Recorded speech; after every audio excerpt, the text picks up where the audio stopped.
It's Monday, and that so happens to be the day that I like to talk about monsters. Hello, everybody. I am Jeff Arbuckle. This is Monster Mondays, presented to you by Film Seizure. This week, I am doing a little bit less of the supernatural or the, monster type of stuff, and we're going to be taking a look at technology as a monster. And that is at the heart of 1973's Westworld. Now, this was written and directed by famed author Michael Crichton.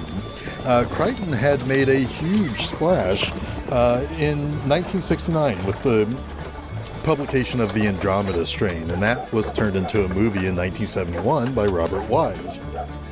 And, it was kind of part of science fiction kind of gaining a lot of ground as being a very artistically significant genre for Hollywood to kind of delve into a little bit.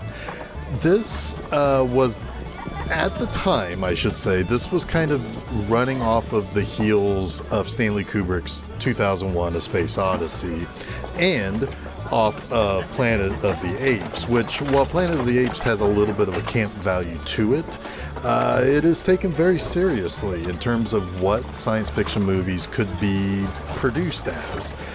And if you think of science fiction any time before the late 60s, you would probably be thinking of the 50s B-movie, Little Green Men, alien monsters, the Red Scare type of stuff that's being wrapped up into these various Martian invasion movies.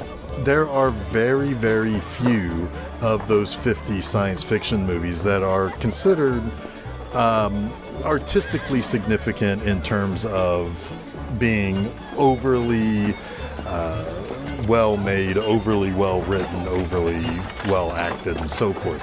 There are certainly some that are famous and culturally important because of the Red Scare stuff. But for the most part, the 50 sci-fi movies weren't really looked at as high art. While Stanley Kubrick changed all of that, like I said, with 1968's 2001: A Space Odyssey. After that, the more thoughtful and the more thought-provoking type of science fiction could really kind of start really being produced into major motion pictures. Star Trek was already doing some culturally important conversations within its stories. However, it was 2001 that really put it all on the big screen. And, The Andromeda Strain is one of those movies that hit at that time and really made Michael Crichton a superstar. And in 1973, this was his first major motion picture, Westworld. After this, he would go on to adapt Robin Cook's novel of Coma. And in the same year of 1978, he also made an adaptation from one of his novels, The Great Train Robbery. Later on, he would make a few more movies like Looker and Runaway that were very sci-fi, like Coma and and Westworld. But really, for the most part, he's one of those kind of all-time great writers when it comes to the genre. And Westworld really kind of serves an interesting purpose of something that you will see him do a lot of, which is take into consideration some of the idea of mixing science that seems like a great idea for terms of entertainment and turning it into a little bit more of a horror show. And of course, he did that expertly with Jurassic Park later in 1990. This movie stars Yul Brynner, and while Yul Brynner is the top billed person in this with Richard Benjamin, he is the presence of this movie, and I've got a lot to say about him later when I get to my three likes. But he's most recognizable to most people as playing the King of Siam in The King and I, one of the greater musicals ever produced and ever made. He won the Oscar for Best Actor for that, and he actually played the role of the king a grand total between the film and on stage, 4,625 times. That is an astonishing number of performances. It's hard to say that anybody knows that role better than Yul Brynner. His final film was a 1976 Italian movie called Death Rage, which was the same year as appearing in the sequel to this movie, Future World, playing the same character as the gunslinger. He based this character a little bit more on his role in Magnificent Seven, which he also gained a lot of praise for, even though the movie itself actually did not end up performing as well as it would later in the pop culture and in people's memories. But that's really where he draws a lot of his inspiration as the gunslinger in this. The way he carries himself, the way he dresses, the way he acts, the way he kind of represents this machismo. It all basically comes from his role in Magnificent Seven. In 1985, Yul Brynner did pass away from lung cancer, and not long before he died, he was on Good Morning America, and he knew he was dying. He had gotten a terminal, he had been told that his cancer had become terminal at that point in time. It was the main reason why in 1985, for the first half of the year or so, he returned to Broadway to play the King in The King and I. And he appeared on Good Morning America, and he had said that he would very much like to make an anti-smoking ad.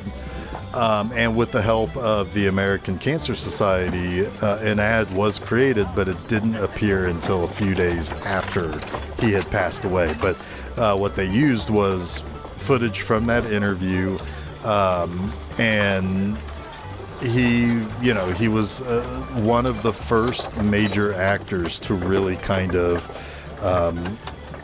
show that interest, to talk about smoking in that way.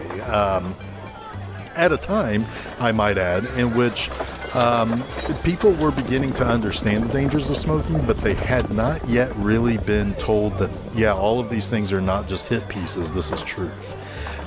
So this was really the beginning of the era that we live in now, where there is actual concerted effort to prevent people from either starting smoking or continuing to smoke. So it's interesting that Yul Brynner was kind of at the forefront of that. So the movie opens with an ad for a amusement park that's called Delos. And in Delos, there are three quote-unquote worlds. There is Roman world, which basically you can just vacation in Roman times. You have medieval world, where it recreates 13th century England. And then there is Westworld, which is 1880s United States frontier recreation, basically. And so we then meet Peter Martin, who's Richard Benjamin, and his friend John Blaine, who's played by James Brolin. And they are going to Westworld, and Peter is almost overly excited to go there, because this is his first time going to the amusement park, but it is not John's first time. He's actually returning, and he had gone to Westworld, and Peter's asking about the guns, asking about how are they real? How heavy are they? How do you hold them? All of that sort of stuff. He's really, really excited about this. Now he's also told by John that basically everybody that you will see that works at the park, whether they are people in one of the worlds, or they are the people that when you get off the futuristic airplane that takes you out to Delos, all of those people are robots. They are not real people, and you can tell that they're robots by looking at the palms of their hands. That's the one thing that the technicians have not yet perfected. It almost looks like if you put on those plastic gloves when you work in like food service or something, not the latex ones, but like the kind of loose baggy ones. And if you kind of look at the palms of your hands, there's like interesting creases at each of the knuckles and stuff like that. That's basically what you would see. So when Peter and John get to Westworld, of course, at this point in time, Peter, his excitement's kind of gone, because now you kind of have to live in the Old West, which I think is one of those little small details about this movie that's actually perfect. It sounds great and sexy and fun to basically live out one of your favorite Westerns. The problem is that you never think about what the conditions are like to live in that time. But John says, let's go to the saloon. Let's, have a drink or whatever. And it's here that they have their first run-in with the gunslinger. He bumps into Peter, causes Peter to spill his whiskey, and he kind of mouths off to Peter a little bit. So, the whole time John's kind of nudging Peter. It's like, shoot him, because that's essentially the gunslinger is the bad guy, and he is trying to make people get into confrontations, because that's kind of part of the fantasy. So eventually Peter does this, and he actually shoots and seemingly kills the gunslinger. And he asks John later, it's like, well, how do I know that I won't shoot another guest? And John's like, well, shoot me. And he tries, and it doesn't do anything. And John explains, it's like, no, there's sensors on the guns.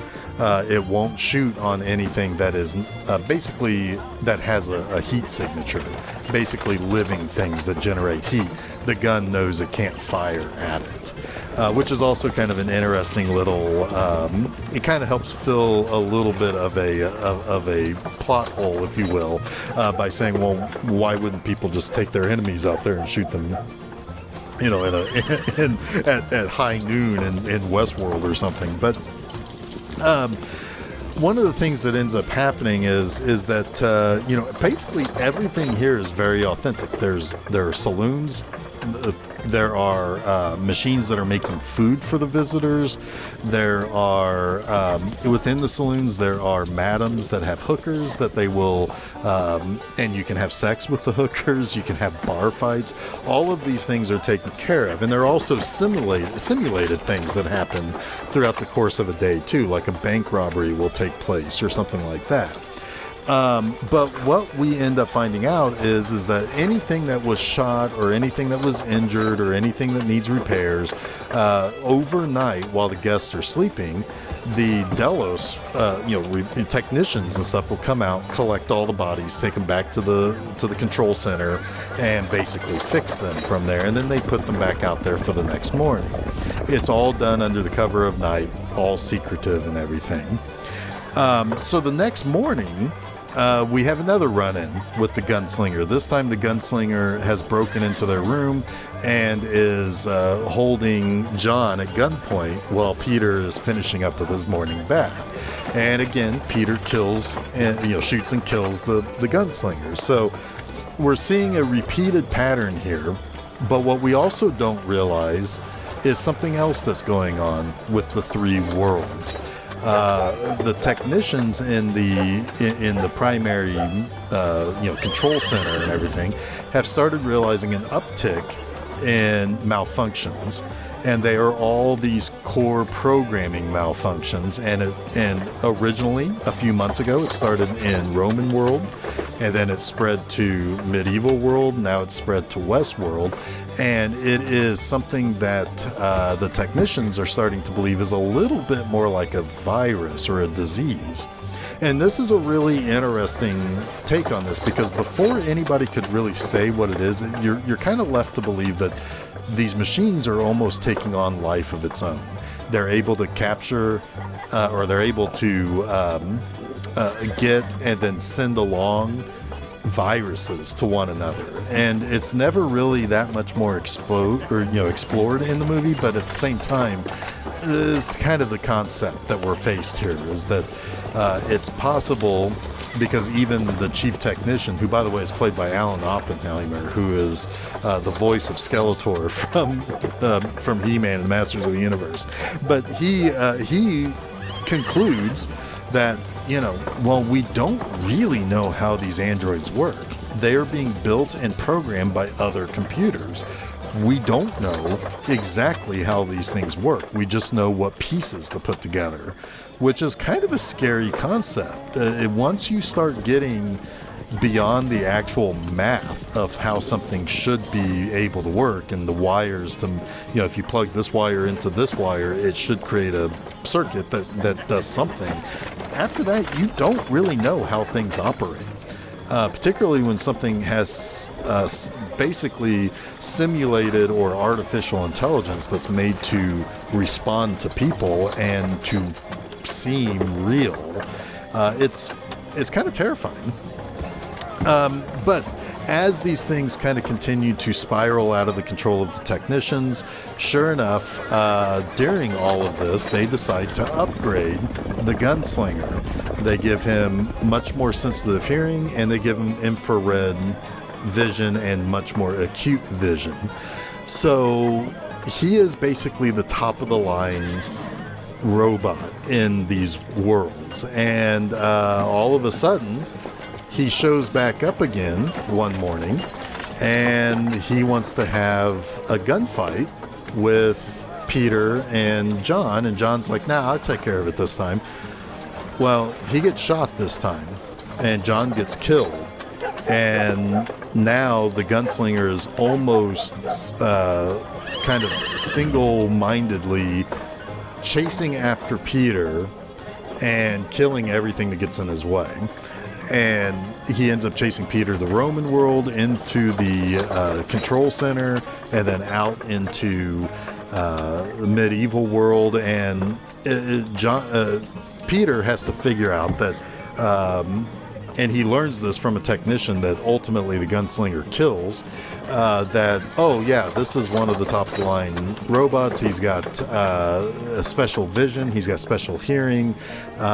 If you can find some acid, splash it in his face, that might help you. It might hurt his ability to see you and track you the same way. Well, luckily, Peter's able to find some of that in the control center, is able to splash Yul Brynner in the face with the acid. It does end up making his vision really only work on the infrared, which then Peter discovers that if he stands near or around fire, like in the torches in medieval world, he will be able to hide himself from the gunslinger.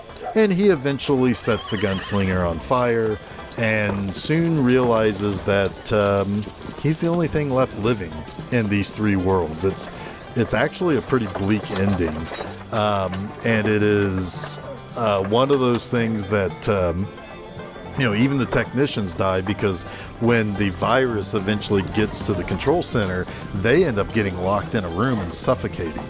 It's a bleak kind of ending, but at the same time, it turns into this kind of 3-act play, where in the first act you kind of get the future of it all. This is supposed to take place 10 years in the future of the time, so 1983, with all of this kind of bananas technology kind of running rampant. Then you get a Western in the second act, and then the final act really kind of becomes a horror movie, where this killer robot, very similar to the Terminator, and I wouldn't be surprised to learn if James Cameron was influenced by this movie to make the Terminator. And certainly, like I said, you also have this whole concept of why create things that could do these types of things? Why create things that can kill you, which would later become a huge part in Michael Crichton's Jurassic Park story. So it's this fascinating little sci-fi movie that I think oftentimes gets a little bit under-evaluated. It is a movie that did receive really good reviews and grossed about 10 times its budget when it was released in 1973. It was, and while yes, there is a huge portion of the movie that feels like you're just watching a Western instead of a sci-fi movie, I think that's a lot of Michael Crichton's writer in him, kind of creating these scenarios and creating these situations. But it makes for a really, really good movie. So let me talk about the three things specifically that I like about this. First and foremost, the fantasy of this movie is fascinating. I had mentioned that Peter becomes very obsessed with the idea of holding a gun. How much does it weigh? How do you shoot it? If you did the two-handed thing where you're using your left hand to keep cocking the hammer as you're firing your revolver, does that really work like you see in the movies? And when Peter is first antagonized by the gunslinger in the first time that they meet, he is nervous about confronting him back because this could just be another person. They look real.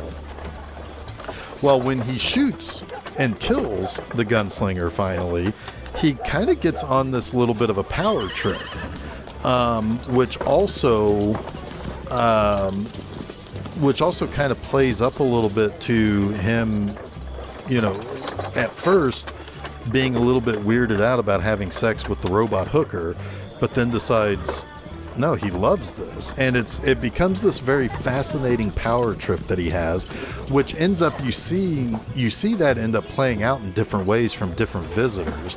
There's one guy in particular that we kind of watch in the medieval world where he starts wanting to sleep with the queen and make her unfaithful to the king, making him the most desirable person in this whole kingdom thing.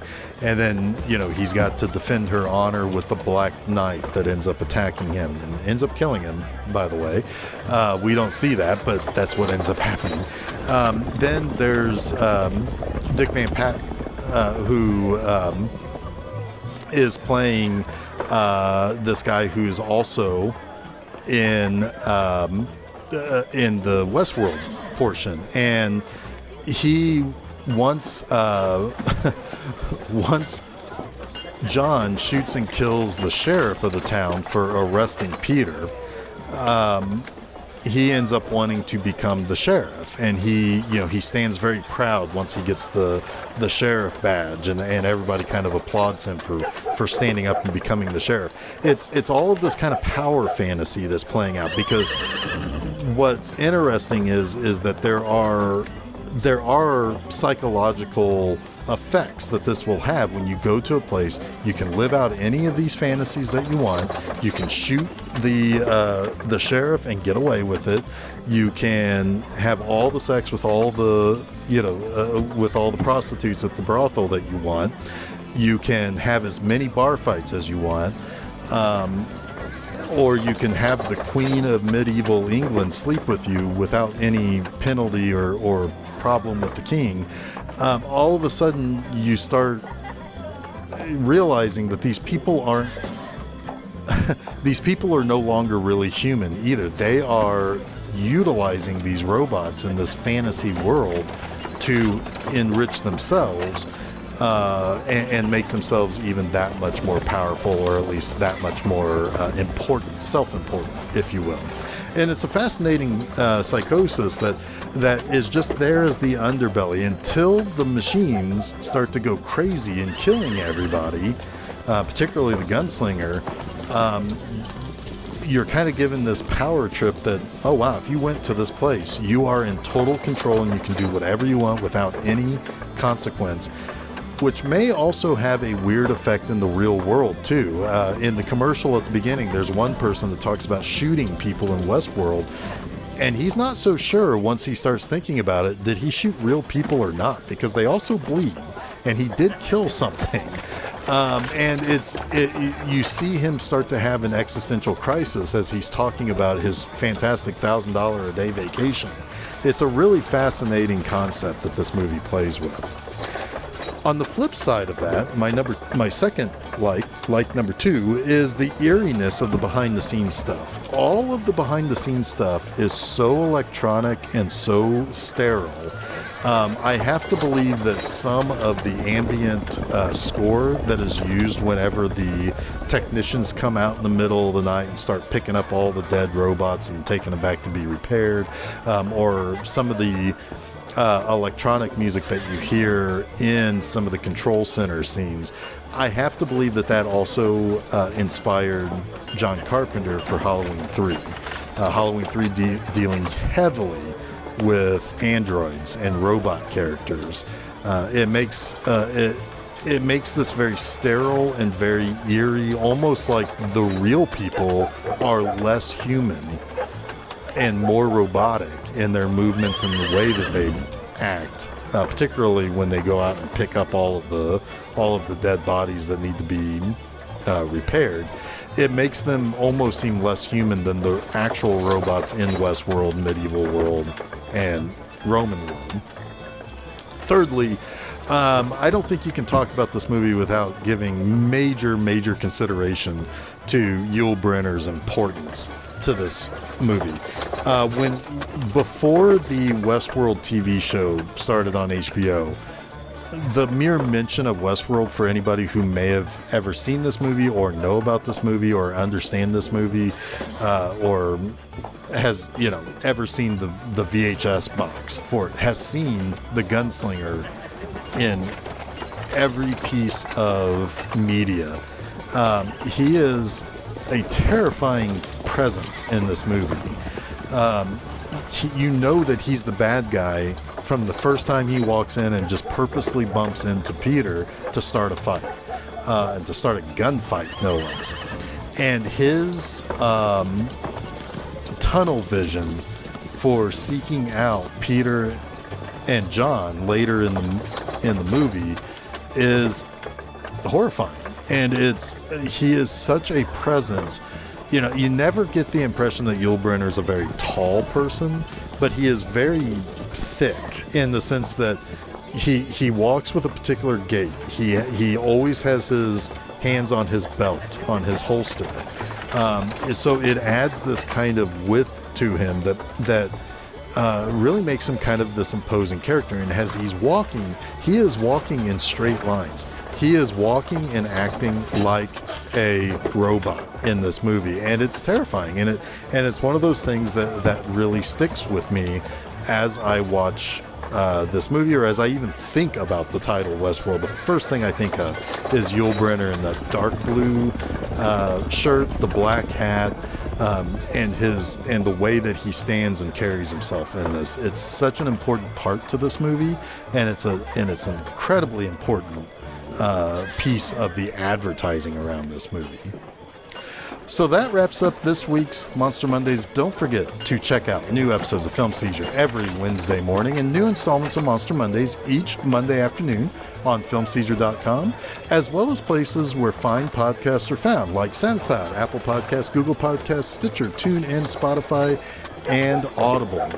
Additionally, hop on over to Facebook and Twitter to follow us by searching for Film Seizure. And while you're at it, go over to my website, bmovieenema.com, and read new reviews each and every Friday morning. You can also follow B-Movie Enema on Facebook and Twitter. All you have to do is search for B-Movie Enema. And hey, while you're at it, you can go on over to YouTube and follow the B-Movie Enema channel, where you can find episodes of my show, B-Movie Enema, the series, where I host a movie. There are season 1 that was released at the start of the year is up there, and season number 2 starts this September. You'll be able to catch that on YouTube or at the website. So until next week, stay spooky.